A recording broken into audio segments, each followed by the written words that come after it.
không chân nào. Là không nhá.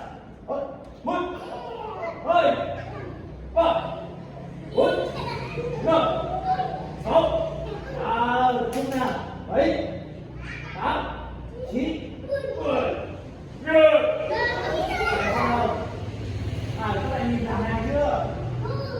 Làm chưa nào?